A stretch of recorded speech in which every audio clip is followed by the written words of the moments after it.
सो दोस्तों, the beast Brock Lesnar is back. Brock Lesnar का return हो चुका है और मेरी सारी प्रिडिक्शन स्पॉयलर्स सही निकले। मैंने कहा था आपको सीएम पंक चैंपियन बनेंगे, सीएम पंक चैंपियन बने। मैंने कहा था आपको रोलेंस का कैश इन होगा, रोलेंस का कैश इन हुआ। मैंने आपको कहा था कि कोडी का हील टर्न नहीं होगा, कोडी का हील टर्न नहीं हुआ। मैंने ये भी कहा था कि जॉन सीना का लास्ट अपोनेंट मेरे ख्याल से ब्रॉक लेसनर होना चाहिए कुछ समय पहले, लेकिन वैसा ही हुआ। ब्रॉक लेसनर इज बैक, बस सीना का लास्ट अपोनेंट नहीं है, नेक्स्ट अपोनेंट है। सारी बातें करने वाला हूँ, छोटी सी वीडियो है, आगे की खबर देने वाला हूँ ना कि पीछे की। तो समर स्लैम भाई कैसा रहा, सिंपल से शब्दों में कहना चाहता हूँ, रसल मेनिया से लाख गुना अच्छा इस बार का समर स्लैम रहा। बहुत ही बेहतरीन था। नाइट वन अच्छा था, नाइट टू अच्छा था, दोनों मेन इवेंट अच्छे थे। और भाई सही कहना चाहता हूँ, इसको अच्छा बनाया था ब्रॉक लेसनर। भाई साहब शॉकिंग, शॉकिंग।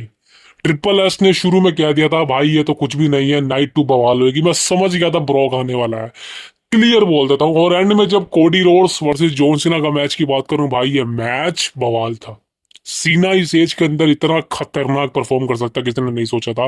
भाई मल्टीपल फिनिशर्स पर किक आउट किया जॉन सीना ने। Hats off to John Cena, John Cena जैसा दूसरा कोई नहीं हो सकता। He is a greatest of all time. जितनी बार वो खुद को गोट कहे भाई कम पड़ेगा। सीना इज अ ट्रूली मास्टरपीस। और सीना ने आज का परफॉर्मेंस दिखाई। मैं कहना चाहता हूँ सीना का, जब से मैं सीना को देख रहा हूँ भाई, पीक पर तो सीना को देखा है, लेकिन अब जाके कुछ सालों तक सीना अच्छा नहीं कर रहा था। लेकिन भाई ये जो मैच हुआ कोडी के अगेंस्ट, भाई ये बवाल मैच ही था।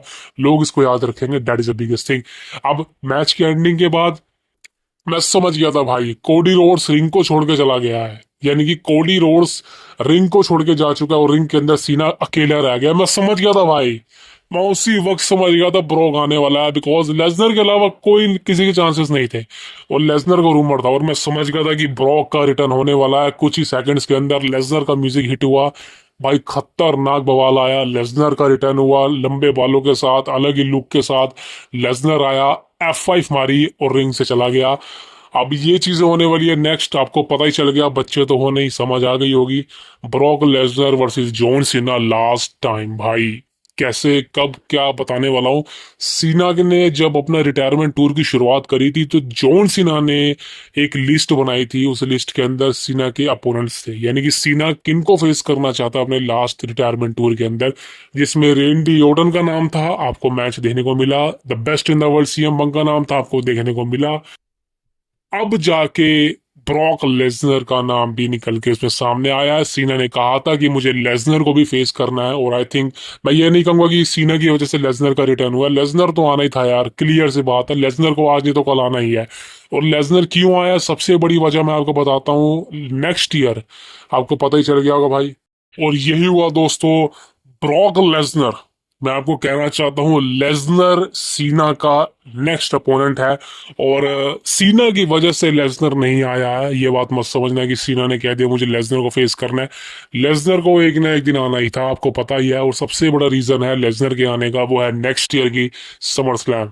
समर स्लैम मिनियापोलिस मिनीसोटा से होने वाली है नेक्स्ट ईयर, 2 नाइट की इवेंट है। और ब्रॉक लेसनर रिटायरमेंट वहीं पर लेगा, यानी कि सिर्फ आप 1 साल देख लीजिए, ब्रॉक लेसनर के पास 1 साल है सिर्फ। और लेसनर कंफर्म है भाई, नेक्स्ट ईयर लेसनर अपने होम टाउन में रिटायरमेंट लेगा, ये बात कंफर्म है। पहले से न्यूज सामने निकल के आ रही थी, लेकिन ये ऑफिशियल है।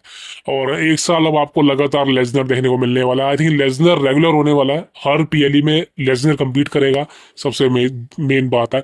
और मैं एक्साइटेड क्यों हूँ, बिकॉज मैं एक मैच के लिए बहुत ही ज्यादा एक्साइटेड हूँ। लेसनर कंपनी में है, सीएम पंक कंपनी में है, भाई साहब जो बवाल मचने वाला है मैं आपको बता नहीं सकता।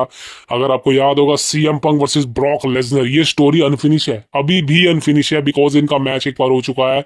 भाई क्या खतरनाक मैच था। और अब जबकि ये दोनों ही सेम कंपनी में है, सेम टाइम पे है, भाई सेम रोस्टर में आई थिंक होंगे मंडे नाइट रॉ पर, और ये फ्यूड कंफर्म है होगी ही।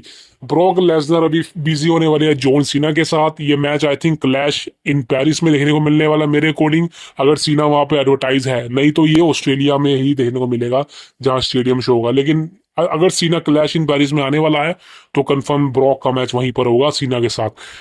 इसके बाद ब्रॉक की फ्यूड काफी सुपरस्टार के साथ चलने वाली है, जैसे कि सीएम पंक के साथ, गुंथर के साथ, ब्रोन ब्रेकर के साथ, आई थिंक रोलेंस के साथ भी चलेगी मेरे ख्याल से। भाई साहब बवाल मचने वाला है। लेकिन एक चीज ये है कि लेसनर फेस है हील है, सबसे बड़ी चीज मैं आपको बताना चाहता हूँ, लेसनर ना ही फेस है, लेसनर ना ही हील है। वो लेसनर का एक अलग ही गिमिक है, वो अपॉर्चुनिटी के पीछे भागता है। तो आई थिंक लेसनर को हील या फेस कहना गलत होगा। That is the biggest thing.